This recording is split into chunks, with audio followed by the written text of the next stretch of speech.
just going to look over here because I love this.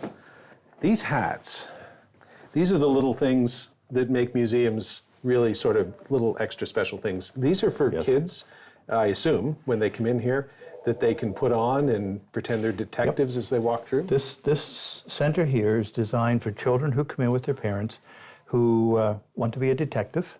So you get to wear the deerstalker, magnifying glass, and so they can go through and they can pretend they're detectives. I'm just wondering if I look as ridiculous as I feel. Now, if I was a kid, I would be right here, get this on top, give me my magnifying glass. This would be awesome. So yeah, this is the kind of cool little thing that makes a museum just sort of sing just a little bit more. I love it. And we have this one over here where they can dress up in aprons and things that they want to. Hats different hats that they might have worn, or, as children back then. So they can do the Anna Green Gables little routine if they want. Oh, nice. This unit here. So they're just designed, the kids love to dress up. Oh, there's a little vest. Cool. I like that. And actually, I think all of us like to dress up. Clearly, obviously. I will leave the hat because as much as I like the hat, it doesn't really fit. I will take the magnifying glass. I'll put it back later, but I'll take the magnifying glass. Right. So this is what you might have found at DesBrisay's home. The cabinets that he would have displayed things in that he would allow people to come in and visit with and look at. The shelving over here. You mentioned the mask. Yeah, there it is. There is the mask. Yeah, that is wild. Yeah. My dad had something smaller, but similar to that in our house when I was a kid. And every day I'd go look at that mask and going, I don't know where you got it from, Dad, but this thing is cool and frightening. So you could stand here and you walk in and you go, there's a cabinet of curiosities and very eclectic. And I could bring 10 different people in here and say, what one thing in there? Yes. Immediately scan the whole thing and tell me, and 10 different answers. So you pointed out the opium pipe. I mean, you can see here, there's his notary seal, which I assume it's his notary seal. That would make sense. I remember my dad's seals they were cool too. We just, as kids, we would go around, find blank pieces of paper, take my dad's seal and just go chung, chung, chung. Oh, Her Royal Highness, Queen Victoria. The 4'11" ruler of the empire that the sun never sat on. And technically still doesn't sit on because there's enough, even though they don't have much, they're spread so far around the world that there's always, the sun still shines somewhere in the British Empire, what's left of it. These types of stoves were fairly common, these parlor stoves. Yeah, you see parlor stove, I see 1970s era Dalek from Doctor Who. So I expect to see little pepper pot or something. But sitting on. It's funny, I joke, but you know what, as a science fiction fan, I look at something like that, and that's what I see. My imagination sees this old stove and sees, how could this be some sort of science fiction creature? Yeah. And I imagine kids coming through, like, seeing stuff like that, going, that is so cool. I've asked kids, I said, what do you think this is? And they can't equate it to anything that you know of today. Yeah. I'll say, yeah, but look, what do you think? Well, I think my grandparents have one of those. Yeah. They probably don't have one of these, but they have, today they think of the airtights, right? Yeah. And if your grandparents do have one of these, have them bring it down to the museum. Yeah. Maybe we can stick one over there too. I think of, when I see this, one of my first reactions is Jeremy Brett in Sherlock Holmes. Sherlock Holmes. Yeah, no, that's true. So this is DesBrisay's sort of curiosity room, and that hits them as they walk in This first. introduces you to him, the namesake for the museum. Right. And this is the First Nations exhibit. And this is the crib. This is cradle the cradle. That is just lovely. She's been featured in many publications. This is all handmade. And the porcupine quills are the outside, all dyed. The inside, with materials that she'd find around. And this was constructed for one of her children. We're fortunate to keep it here and to be able to display it in a way that we think gives due credit to. It's probably one of our most signature pieces in the museum. So was this a violin that was used by somebody on a ship? He made it. Oh, he did. Okay. The shipbuilders had many skills. Right. And for some of them, they wanted to work with their hands, and they were working on the ships. And some of those carpenters that came, who were ship carpenters building homes, the homes were built so well that they're still standing because they were used to building these sturdy things that would take the pounding of the waves and the seas. So the delicacy of making something like this also shows another form of the art, being a shipbuilder. Yeah, sure. You could build something big and hulking like this, and then you could really build something even small just like building this. a ship's wheel. Yeah, the craftsmanship that would have gone into Craftsmanship. And the cabins and things in these where people, they had to be built for comfort, and some of them used the best woods they could find, for the pleasure crafts more so. So, this just gets into the shipbuilding history. I would just sit on the bench and I'd be like, all right, what's the, Mom, Dad, go do some other room. What's the story I would construct on that ship? And you could spend 10, 15 minutes, you could spend an hour just building a whole little adventure, imagining how people would have sat like, oh, here we are sailing to Tahiti or wherever a kid would imagine they would sail to. Probably more likely Boston. But here's these amazing sort of models. Fascinating stuff for adults. I'm imagining, here's the crew and these guys are going to Savannah, Georgia. That's what I'm thinking. Well, when you have one of these vessels that the father in the summertime would take his wife and the kids on board. Right. And you've got 5-year-old kids running around the deck. And these are working vessels. Yeah. So, you've got men who are doing their job, and you've got 3-year-old, 4-year-old, 5-year-old, 8-year-old running around on the deck. And it would be like letting the kids into the cockpit of a 737 now. There are 500 ways I can see right now that could kill a kid. Yeah. Just like the kid, could do this or this or this or this. It's a death trap. Yeah. That's what we would see it as now. But back then, everybody knew their role, their place. You had to know how to protect yourself. Growing up on a farm, you knew how to protect yourself. Oh, yeah. Were there injuries? Of course there were. Mm-hmm. But it was part of life. Part of life. Yeah. Some of this is like that. Okay, that just frightened me. That sort of rooster type dystopian science fiction rooster that looks like it's ready to attack with 2 claws.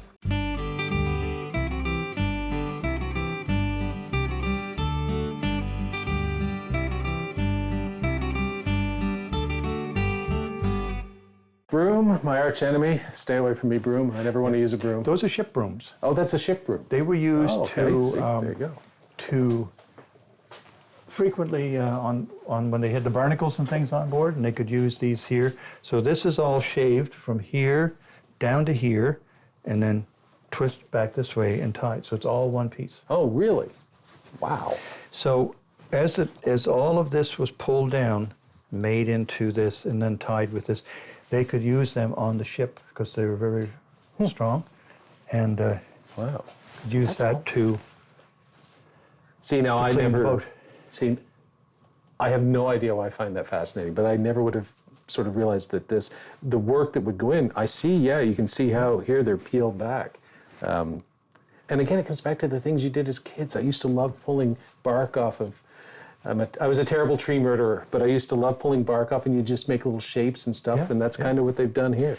And it was using what was at hand. Yep. And so through the winter months, you might make these, and if you could sell them, or the crews. On our farm, when I was a boy, we always had wire birch brooms for the stable. Right. Because when they would wear down, you just throw it away. Whereas if you had to go buy a broom, a corn broom, they wouldn't last very long on the decks. So this was just something that they did. And so, Mom, if you're watching, Paul finally holding a broom, and it's a cool broom too. Yeah. Right. So this is probably my favorite room because I love folk art, and there's some really nice pieces in here too. These pieces are were all done by people locally. One carver said to me one time, he said, I look at a piece of wood and it has to tell me what's inside. Ooh, I like that. He said, I look at it and I think, what is that going to be? And he said, I just removed the outer section of it to release what's in it. Yeah.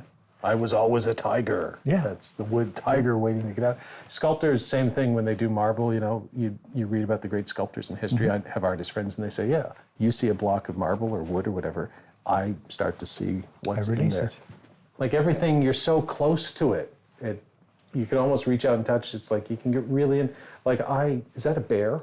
That is like a Winnie the Pooh, because he's going up to get the honey. Aim me at the bees, please. My favorite line from Winnie the Pooh. So I'm drawn to the bear because I love teddy bears and bears. But some of this is like that. Okay, that just frightened me. That sort of Rooster type. dystopian science fiction rooster that looks like it's ready to attack with 2 claws on the side of its. Weird. So natural exhibits here. Yes. Oh, okay. Love the name, County Critters. That is very quintessentially rural Nova Scotia. Yep. So the predaceous diving beetle, the giant. These are frightening. Oh my God! I don't even know what you are, but I don't. Like the giant water bug. Ticks. Yeah. Let's just step away from the tick exhibit. So they're all just the bits and pieces of insect life and tree life. Kids get kind of interested in the bugs. They love to see them. I mean, I've never seen a bug that big. No, that's blown way up. But if you could see it, that's what it would be. Those are like creatures from Star Wars. Well, thank you, Peter, thank you very much for taking us through and taking the time to show us this wonderful museum. There's so much here for folks that they can come, sink their teeth into, spend a half a day here, and really get a feel, especially if you're vacationing here, but even people who live here. But if you're coming through Bridgewater, it's like, you know what? You like this place, you should come here and sort of, you can get an idea of what the history is of the place that you're staying in. There's an old sort of saying about museums: if you don't know what your past is, you don't really appreciate going into the future. Mm-hmm. And we've been fortunate that people see the value in contributing artifacts to us. And for some of them, that's the way the family gets to keep the legacy alive. Already, you've probably injured yourself. Because the thing's moving. You remember that it's moving. You had your hands up here. These are turning. God, this is like industrial arts in junior high school.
This is exciting. My job is the new person at the mill. I hope you're really truly excited for this. This is going to be the best job I've ever had. Luckily for you, this is not 1890.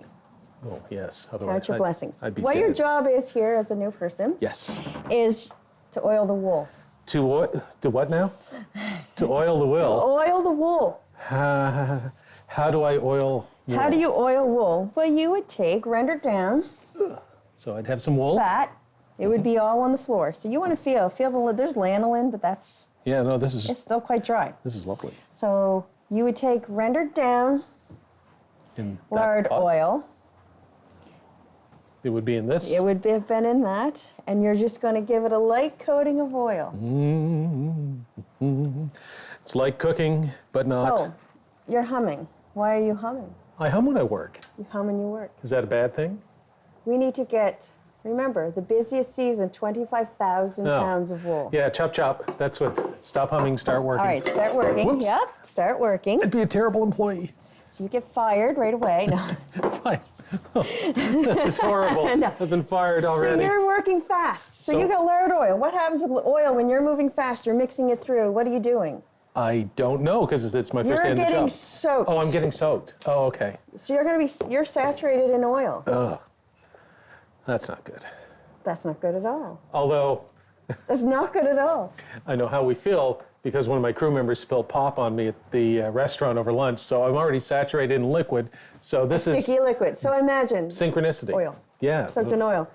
So they'd be down. Whoa. So they'd be. Get on your knees. Oh, on your knees. Get on your knees. All right. She'd be down on the floor. Oh, and what is it? She would be mixing so like that this kind oil. of stuff, like squish, That's squish, right. squish. That's right.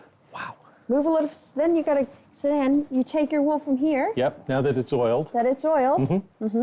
And you're not gonna really do it. No. You gotta put it on the picking machine. So we go over here. Oops. So you've got it oiled. You're gonna come. Yeah, you're gonna throw it on. Whoop. This conveyor belt. It's turning to this machine. Oh, so this was a okay, I see. It's moving. So everything. Just remember that everything is moving. Everything is Constant turning. motion. Constant motion. Right. These are turning. There's 2 rollers, one here and one underneath the cover. And are they being churned by the wheel By downstairs? the wheel downstairs. Gotcha. Yes, that's picking the dirt out. Picking machine, picking the dirt out. Gotcha, gotcha. Okay? So this Keep is oiled moving. wheel That's your going. job. And that's my job. As a new one. So now you've been here for a few months. Yay, promotion. There's another new girl here to work. So now you can come do another job. Cool. So I'm getting promoted. Nice. Let's promote you. This is the fastest promotion I've ever gotten. So, okay. Now I'm on the other side of the conveyor belt. I've been You are. moved up So the now food we're chain. at the carding machine. So our wool's been picked. We need to card it. Wile Carding Mill. This is it right here. This is what This the is mill it. is for. You're going to take your wool from this hopper. Okay. The hopper's here. This would be full of wool. You're going to place it up here. Yep. Okay? This is moving 10 inches per minute Wow. Okay. towards the machine. You do have time. You need to make sure that your wool is level. Okay. So you see, if this is not level, this is not good. So make your wool level. Would you push it down with your hand or would you use No, these things? You could take some out, Oh, put some in, oh, I make see. sure that it's level. So it's like positioning sandwich right. meat on my sandwich. That's right. Basically, You want to make sure everything. it's feeding in. So the cheese will fit on That's right. top. Now, the other thing you need to do is make sure there's no holes. There's a hole here and a hole here.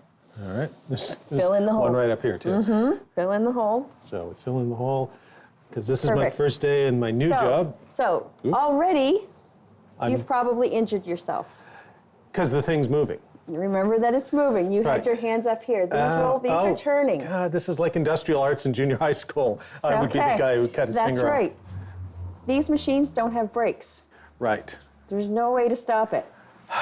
If you're stuck in there, remember, you're stuck there until someone can go over, shut off the water power for the water wheel downstairs. Right. Wait for that wheel to stop turning, for these machines to stop turning. I am a hot mess when it comes to wool carding. So I've just lost my hand, or at least 2 or Yes, 3 of my that's right. fingers. Other than did that, they have you're doing workers' good. comp back in those days? No. No. No. So what our would fear, happen? do you want to know what our fear was back in 1860? Yeah, what? Of losing our mill to burning, to fire. Right, Because makes sense. there are fire hazards here. You could easily get another girl. Right. Couldn't easily get another mill. Mill. Yeah. Yes. So were there a lot of, do the records show that there would have been a lot of accidents? No records of any accidents in this mill. That's exactly the kind of thing as an owner I would make sure went in the books. Yeah. 800 accidents. years of no accidents or whatever. So, okay, Yes. do this. All right, you're feeding, you're good. So Yeah. it's going through. Don't put my hands up there again. Right, we're going through. Now, I'm sensing these things are going to be involved somehow. Not with the actual production Oh, of all right. for the carding mill itself. This here we can do later on. Later, if I get promoted again. If you get promoted again, the one-handed mill it worker. would be great. So you're coming, you fed it properly, I hope. Yes. So your wool's coming through as one sheet. You have carding cylinder, the big one inside. Can you, if we can see that, it's very dark in here. Can I, is this You going to can hurt touch. me? Is this how I? You can touch right now because where it is a museum piece. Yeah, I do see it. But as an employee, you wouldn't stick your head in there. You wouldn't be anywhere. No. You would be Back here. way back, hopefully. But again, it's been quite a few years since 1968 since these have operated. It is amazing to think I was born in 67. years. This thing was still operating 50 years. when I was 1 year old. Yeah, Wow. it's 50 years. So that's turning to the right, 7 feet per second. 7 feet per second. Wow. Okay, so math. that's really moving. That's moving Okay. fast. That's moving fast. Little rollers on top are called workers, and the smaller ones yet are called strippers, turning to the left in the opposite direction. So, Simply put, carding is combing the wool. okay. Yep. So that's what it's just on a much bigger scale.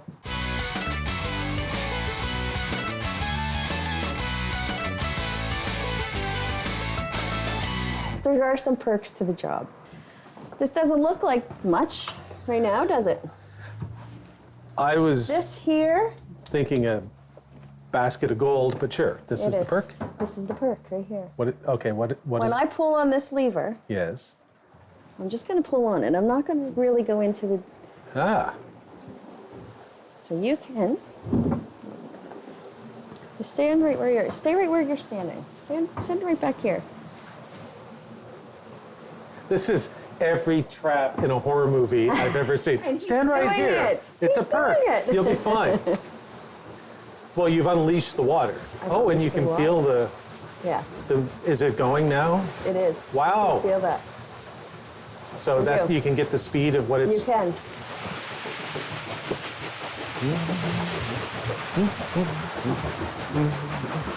I've been working in the morning.